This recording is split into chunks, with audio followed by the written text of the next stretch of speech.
Hey Opties! Today we're talking about triangle congruence. We've got 5 triangle congruence theorems and 2 situations that do not represent triangle congruence. So what do I mean by a triangle congruence theorem?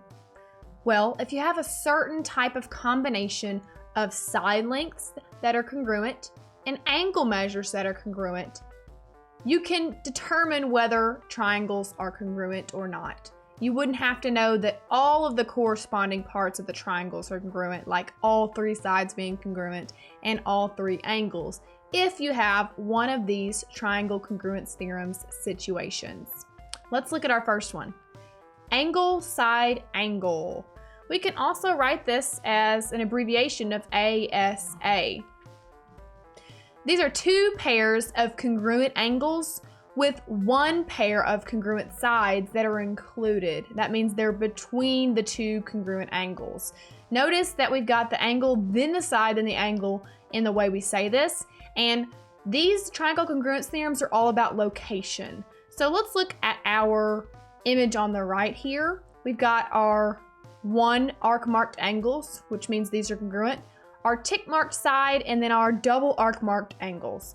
So that means we have angle, side, angle in that order of this triangle that is congruent to the angle, side, and angle in that order of this triangle. So these 2 triangles are congruent, and we say they're congruent by angle, side, angle. Over here we have what I like to call a bow tie.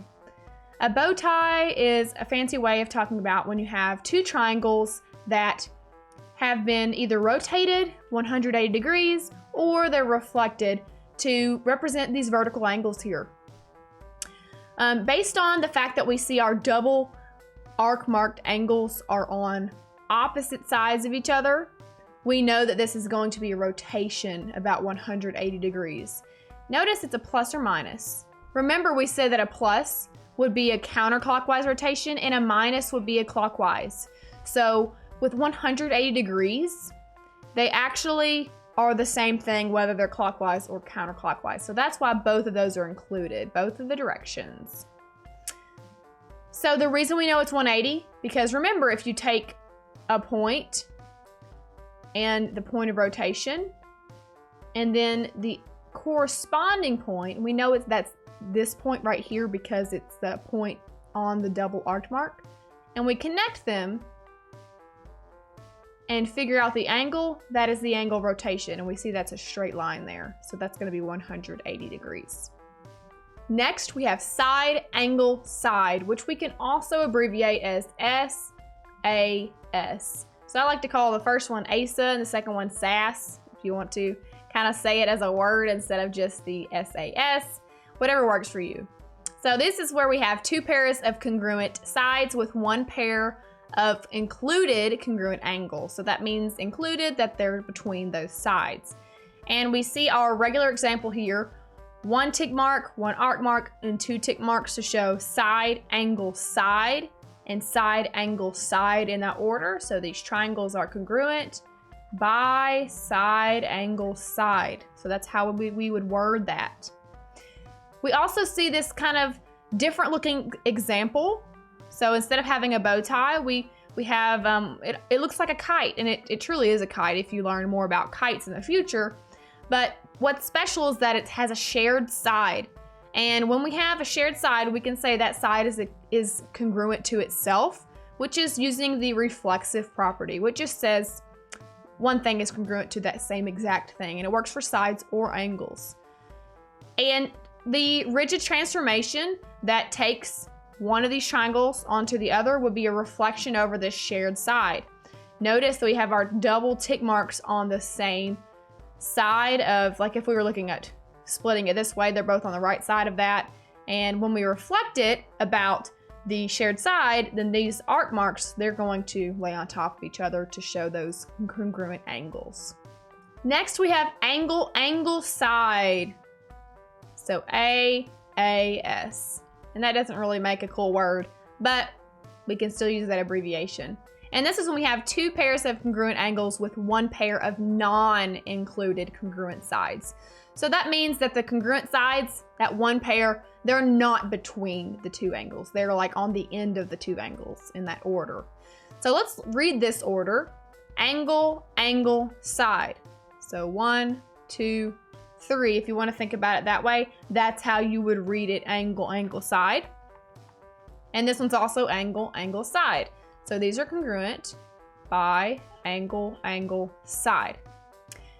Over here we have another bow tie, and we do have vertical angles, but since our double arc marks are on the same side, we can see that this is going to be actually a reflection instead of a rotation like we had up above. And we're going to reflect over this dotted line, which is just that line that goes through that intersection point of those two triangles. Next we have side, side, side. S, S, S. And this is just 3 pairs of congruent sides. So all 3 sides are congruent. Side, side, side, side, side, side. So these are congruent by side, side, side. And we have another example of a shared side. This one looking more like a parallelogram. And we see that all of our sides are congruent, and that shared side is congruent by the reflexive property again. And if we want to find a rigid transformation that maps one triangle onto the other, and that's going to be a rotation about the midpoint of our shared side, and that's going to be 180 degrees rotation. And remember, that could be plus or minus, which is another way of saying counterclockwise or clockwise. Next, we have hypotenuse leg, which we can abbreviate HL. And notice we have this fancy word hypotenuse. That means we have right triangles. So the hypotenuse word, right triangles. Okay, so very, very important. Because hypotenuse leg, really the way it has 2 letters, makes us think there's only 2 pieces of information.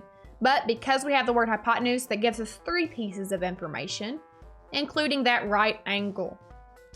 So this is one pair of congruent legs, which means one of the sides that's not the hypotenuse, and the congruent hypotenuse. So the 2 congruent hypotenuses, or hypotenuse, and meaning the triangles must be right. So reminder, what even is a hypotenuse? So if you have a right triangle, like we do here on the right, the hypotenuse would be this double tick marked side. We know this because one way to tell is that it's the longest side. But my favorite way to tell is that it's opposite the side of the right angle. The reason that's my favorite is because if you always think about it as the opposite side of the right angle, well, you're literally saying right angle in that sentence. That way you know a hypotenuse only exists in right triangles. So let's look at our regular example. We've got our hypotenuse. That's our first hypotenuse. Here's our second. Again, we know that because it's across from the right angle. It helps me to draw arrows. And we see that we have right angle here. That's 90 degrees. Again, we know that this is 90 degrees because of that little box in the corner. And then we have a leg that's congruent to this other leg. Okay, so we can say these are congruent by hypotenuse leg. And here's our example. We have another shared side, again, congruent by the reflexive property, which just says one thing equals the exact same thing. And we have a reflection over our shared side. So if we just reflect it, we flip it over that line, one triangle will become right on top of the other. So they'll show that congruence with that rigid transformation. Let's look at our point to ponder. This triangle congruence theorem only applies to right triangles, like we've said, and the only type of triangles with a hypotenuse, which is a side across the right angle. This is the only case of side-side angle, which we'll get to in just a moment, that makes congruent triangles. So you can see that if you're looking at it without using the word hypotenuse and leg, you have a side, then an angle. A side, then an angle. But what we're going to learn in a moment is that that's not a triangle congruence theorem, unless it's hypotenuse leg, but regularly it's not. Lastly, we have 2 situations with angles and sides that are not triangle congruence theorems. The first is side-side angle. Now, if you read this backwards, it says a naughty word. So if you want to remember that the naughty word is a big no-no, like it does not work as a triangle congruence theorem, you can think because it's a bad word. That might help you remember that it does not work for triangle congruence. So we have two congruent sides and a non-included angle. So that means it's not between the sides. And we see that even though we have that situation, it does not make congruent triangles. Obviously, these two triangles are not congruent. We will investigate kind of why that works even further later in our GeoGebra video. Angle, angle, angle is our last one, which we can abbreviate AAA. And this is just three congruent angles. Now notice, these look like the same shape, unlike our side-side angle representation, but they're just a different size. This is what we like to call a dilation. It's a non-rigid transformation. When you change the side lengths, but you stay in a proportion, meaning if this is 2, this could be 4, this could be 1, this could be 2, this could be 3, this could be 6. You're multiplying all these side lengths by 2, and obviously it doesn't look like those are the right side lengths or anything, but they're in the same proportion. This may be double the size of this one. So that's what it means with they are proportional. And because it's a dilation, it could be a proportionality of 1, okay? They could be congruent, but there's not enough information to tell. So the reason we can't say this is a triangle congruence theorem is because it's not enough information. All right, Opties, that's it for triangle congruence. See you next time.